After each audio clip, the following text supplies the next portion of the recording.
Hello, everyone. Welcome to Myth Busting Monday. I'll make sure I have this on me. All right, so we're going to get going here. Today, we're talking about caffeine and cortisol. So, I am Dr. Nicole Smith, founder of Anti Gravity Wellness. I am sitting here in my telemedicine clinic, little she shed. I'm going to show you guys. Look at that. So cute. We are getting there, guys. It's been a long, a long construction period, but that's okay. Um, all right. So, ooh, that doesn't look like I have the greatest signal, but that's okay. Okay, so we're going to talk about caffeine and cortisol and the myth that it gives you energy. Well, energy is your money, right? Like we're really tired, especially through midlife. And how do we combat that? Well, we reach for caffeine, right? And if you are anything like me and you have worked in jobs such as healthcare, floor nurse, we like our caffeine. And then before that, I actually worked at Starbucks for years and like worked my way up to shift manager and all that. So I am very used to drinking coffee and caffeine all day long. Definitely got me through things like, nursing school and a couple of shifts there too. And it's been quite the struggle to get myself to kind of wean off of it. I still have days where I reach for more coffee than I probably should and drink it a little bit later. It's almost unfortunate that it doesn't really affect my ability to go to sleep at night because then I'm just drinking caffeine all day and, popping an energy drink here and there. So those who it actually does affect their sleep, I think it's almost a little bit better because you have a reason to stop drinking coffee after like 2 o'clock in the afternoon or maybe sooner. And we all have different metabolism when it comes to caffeine. So, and then as we age, our ability to metabolize it goes down. So, it's definitely important to kind of pay attention to that and try and find other ways to mitigate the fatigue and address the underlying cause of your fatigue as opposed to just covering it up and not addressing that. So, the myth to bust today is coffee gives me energy, so it's helping me fight my fatigue. It's not true. Coffee is a stimulant that temporarily masks fatigue, but can actually make midlife fatigue, anxiety, and hormone issues worsen over time, especially when cortisol is already dysregulated. So, um, I know coffee is such a big deal. I love my coffee too. I really do. And I'm not telling you to give up your coffee. In fact, coffee has a lot of really great benefits for like gut health. It can help you to focus. So it's definitely something that, you don't need to cut out of your routine entirely, but we just need to be a little bit more conscious about how we use coffee, how we use caffeine in our day so we're not overusing it and then masking that fatigue that actually needs to be addressed. Because eventually, I'm sure if you've ever gone down that road, you will know that coffee doesn't work all, forever, right? Who here uses coffee? Put a one in the chat if you use coffee on a regular basis to help with your fatigue. If you need like a cup to get you going in the morning, or if you need a cup in the afternoon, put a one in the chat if that is you. Yeah. Hi guys. Hello everyone. Nice to see you. All right. So um it's really yes, it feels like it's giving us energy, but it's really robbing us, robbing Peter to pay Paul, that saying there. So we're borrowing energy that we don't really have. So what do we do in order to address that? So what's going on here? How does caffeine actually work in the body? So there's the adenosine theory where adenosine builds up in the body as a byproduct of like being awake and being active. And then once it gets to a certain threshold, we need to rest and get that down and recover. Coffee blocks this pathway so that it doesn't affect the receptors as much, even though it's the adenosine is still building up. The fatigue is still building up, guys, but the caffeine can help to blunt the effects of that to give you that false sense of like, oh, I can keep going. When really, no, you can't. So it does actually cause more of a crash later. So that's something to consider.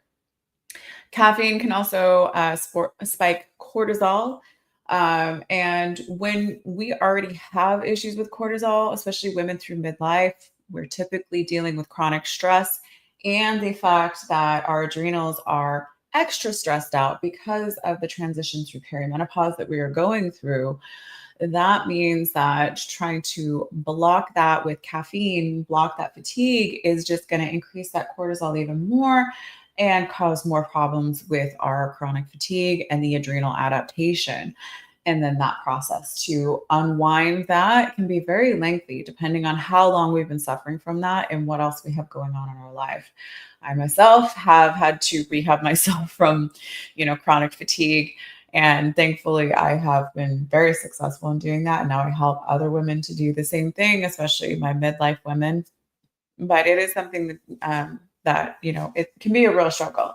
And caffeine just really, again, blunts that fatigue input, that signal that your body's trying to give you that, hey, you are tired. You need to rest. And instead will spike your cortisol and make that whole system worse and make that adaptation worse.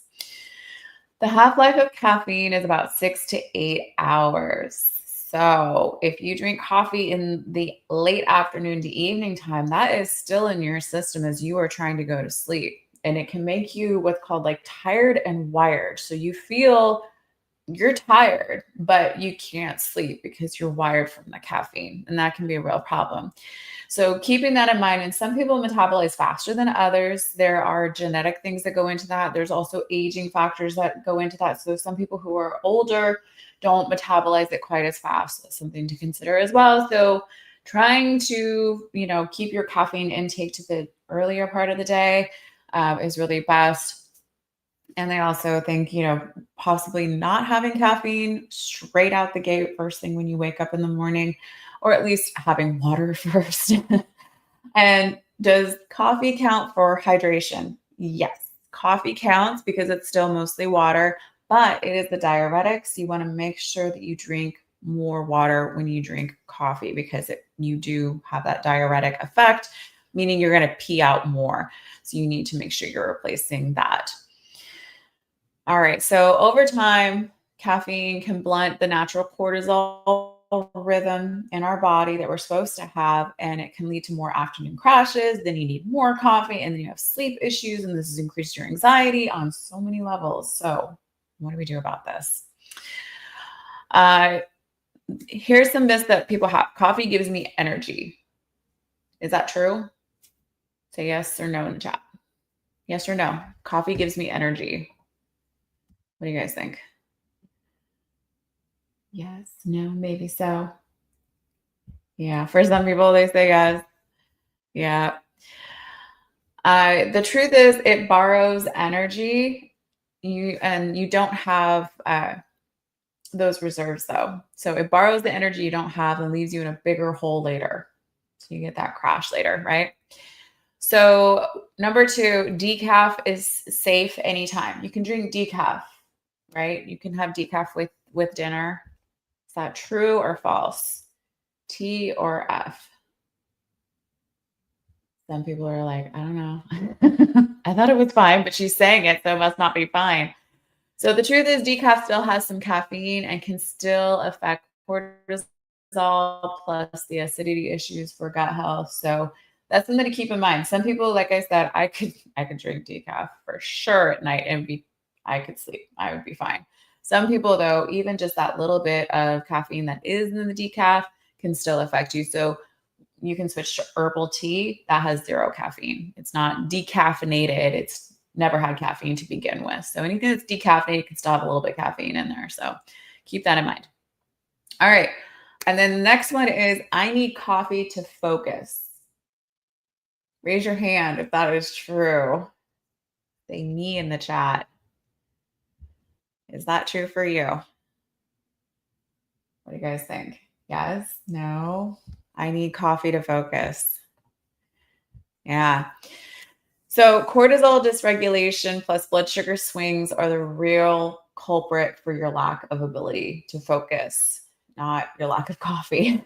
So coffee just is a Band-Aid fix for this, okay? It's We don't necessarily just want to throw a band-aid on it. Sometimes we need that, but let's try and find other ways to deal with it. The next up is I'll crash without coffee or caffeine. I just can't get through my day without it. That's a red flag. That's a warning sign for you guys. So the crash is a withdrawal symptom. Like those headaches, those caffeine headaches, that's an addiction there. Your brain's like, where is it? Once you support your body, your natural energy returns and then some. So you're actually going to feel way, way better than you ever did relying on caffeine and those like those energy drinks, as delicious as they can be. They can also be kind of detrimental. So I got a little story for you. We got a woman in perimenopause who needs 3 cups of coffee by noon. Needs them, not like she enjoys it. She also she can't survive without it. But she still has afternoon crashes, and then she's tired and wired at night. She can't go to sleep even though she's exhausted. When she cuts back to 1 cup and swapped a protein-rich breakfast plus hydration, because it's also displacement. So sometimes we drink a lot of caffeine beverages. We forget to drink water on top of it. And remember, caffeine is a diuretic. So it's going to make you pee out more water. So you need to drink more water. So if you do that, it really helps to offset that. Plus, you're going to end up probably drinking less caffeinated beverages because you're drinking so much fluid. You're like, I don't really feel like drinking those 5 extra ones now because I've had so much water. Making sure you're having balanced meals, eating more protein-rich foods, and getting sleep when you need it. Guys, we are this, the whole hustle culture, the let's just barrel through and push ourselves to the max and redline our bodies all the time. It's dumb. It doesn't work. I know from personal experience, it's a bad idea. And I'm sure many of you have experienced this as well, where you push yourself and push yourself. There's a time and place. Sometimes we need to do that. But when it becomes a lifestyle, that's a problem, right? And that's when we start to see those problems of like that adrenal adaptation that can happen and that fatigue that is just debilitating because there's nothing you can do about it at that point. No amount of caffeine can cover it up and make you push through when you get to that level. So let's stop ourselves before we even get there. Let's pull it back. Remember that rest and recovery is part of productivity. It actually makes you more productive when you do that, which I know can be really hard, especially for those A-type women out there. Hi, we're forming a support group, by the way, that it's gotten us really far. We've been pushing ourselves really hard for so long and it's been working. But it gets to that point where we're just burning ourselves out. And we really have to come into this phase in our lives. Those women of you who are over the age of 35, guys, I see you on here. You guys too. Same thing. Like you all need to start taking care of yourselves as we get older. I'm sure you noticed after 30, oh, I can't drink like I used to. I can't recover like I used to. Like everything starts to be more pronounced. And those things that you used to be able to just barrel through, you can't barrel through anymore, right? It's okay though, because this is your time to listen to your body and to take that into account and go, I'm gonna listen and I'm gonna recover properly. I'm gonna feel better. So if you guys have ever experienced something like that, then you kind of know what I'm talking about, that it can be very difficult to pull back when you are having so much on your plate. But it's so very important. For men, testosterone goes down. For women, testosterone, estrogen, and progesterone goes down. So because we're in survival mode and we're already going through that as we're aging, we're losing our sex hormones, women more pronounced than men. So it's really something to be aware of and to take better care of your body. Like this is time to refocus on you, to take care of yourself so that you can continue to show up for other people and be the best version of you. Okay. So we've got some practical takeaway tips here. We don't want to drink coffee in an empty stomach. It is very acidic. So it's good to, make sure you drink water at the very least before you drink just straight coffee. And then pair it with, a healthy meal or a snack that has some protein, some fats, some complex carbohydrates, and then kind of cut yourself off after, here we are, it's at 1:40 in the afternoon. Probably shouldn't be drinking much more after 2 o'clock. And if you feel like you really need it, then that's something to address too in your lifestyle and in your sleep routine. Maybe you're not getting enough sleep. Okay. So we really need to take a look at that. And if this is a season of your life when you're like, I'm sorry, but I have to work and I got kids and I got this and that. Got it. Yeah, absolutely. You have to do what you got to do. But think about ways that you can get more recovery, more rest, maybe sneak in some naps or something if you need to. It's super, super important to not just, again, be redlining your body all the time. And then try caffeine holidays. Swap in green tea or herbal tea, some adaptogens in there. Try and give your adrenals a break every now and again, or at least just cut back and go from like the 5 down to like 2 and see if you can kind of maintain there for a while. Your receptors will adapt. So when you decrease your caffeine intake, your receptors actually kind of downregulate.